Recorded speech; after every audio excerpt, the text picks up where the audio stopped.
now. This is how now. How now? Poem excluding war.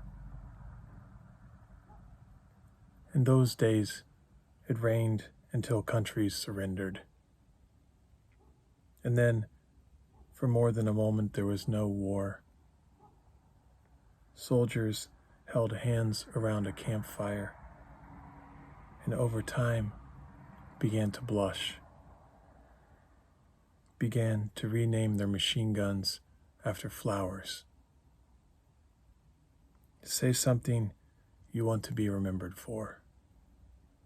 Say the part no one recognizes as song.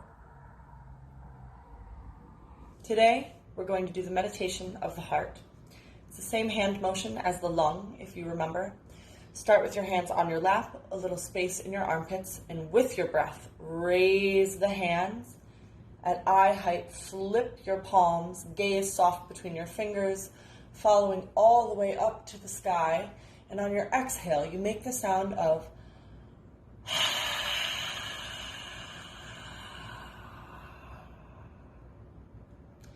It may sound just like an exhale, but I really want you to think of this as a sound of wonder. Think of a little kid seeing the candles on a birthday cake.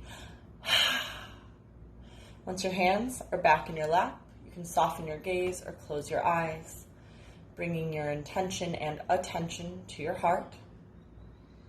As you inhale, the color of the heart is red, noticing where that color goes, where it doesn't. The emotions of the heart are joy, they're also hatred, and they are jealousy.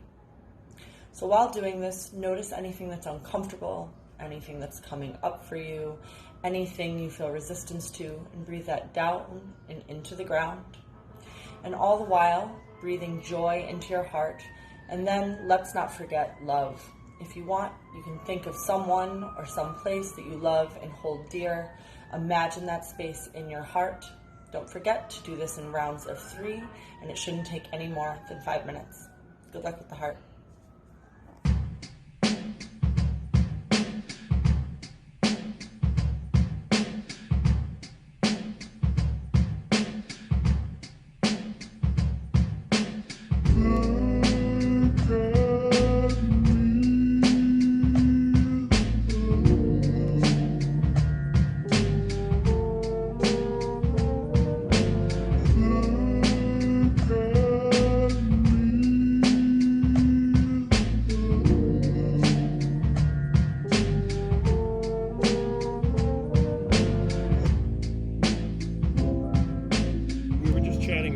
Being able to figure out publicity, and I think that that's like one of the issues that faces artists in small markets.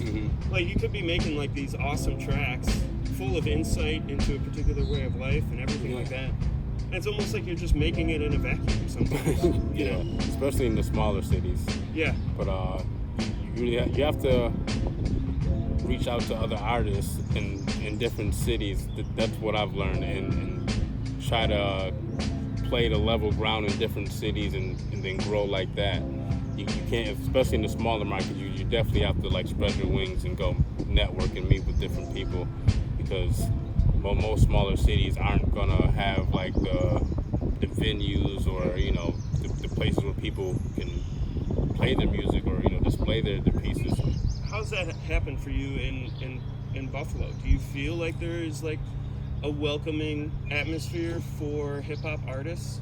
It's gotten worse in years' time. Yeah, I'll say that. But nowadays, every artist in the city is in contact with each other.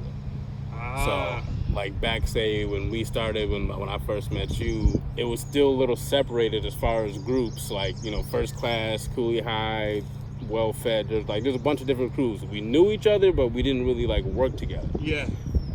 But we also had Broadway Joes, DBGs was doing shows, Nietzsche's, all these places. I think we had 5 or 6 venues where we can go perform. Yeah. And we had the Vault, Sound Lab. Yeah. As those spots went down, you start to see the community of rappers in Buffalo start to happen. You would think that the community would become more divided. But what you're saying is that everybody's come together. The lack of venues actually made everything to come together. For a few years, I think like 2015, 2016, actually I think they went into like 2017 too. Like for 3 years, they had a bunch of shows called Anti-Venue. Yeah.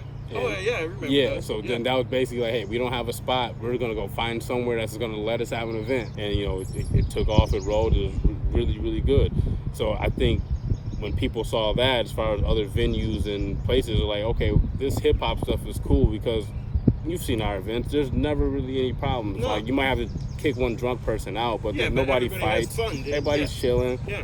So after people saw that, I think people opened their eyes like, wait, like, we're treating you guys a little worse than what what we perceiving it, because we're hearing it's hip hop, and you know people think gangster rap immediately. Yeah. Where there's just many genres of rap like there is of pop music. Yeah. So, Exactly.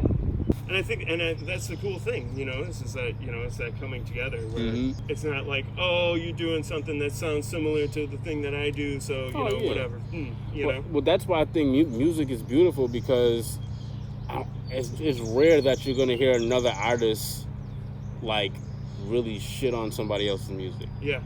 So, like, if you really like it, you're going to go tell them, hey, I really, really like this song. There's a bunch of artists in Buffalo, like, hey, I listen to your music more than I listen to my own. And I'll tell them. And they'll be like, hey, I appreciate that. And they'll tell me the same, hey, I listen to some of your stuff. Cool. Like, but there's not a lot of hating in music. Yeah. People appreciate it. Like, if that's what you're there for, to make good music, people will appreciate it.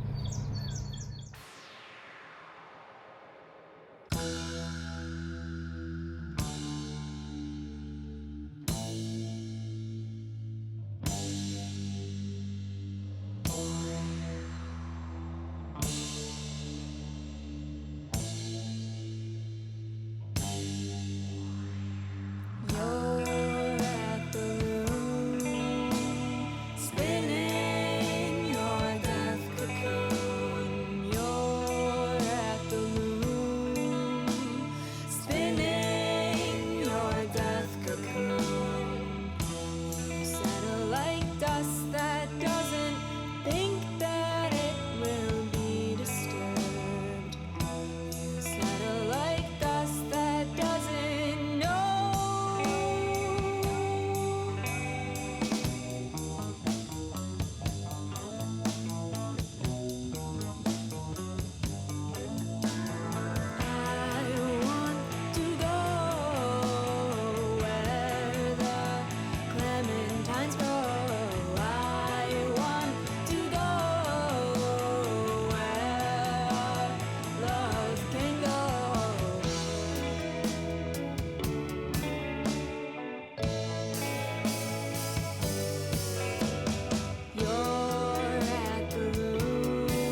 Did you record that all recently, like through quarantine?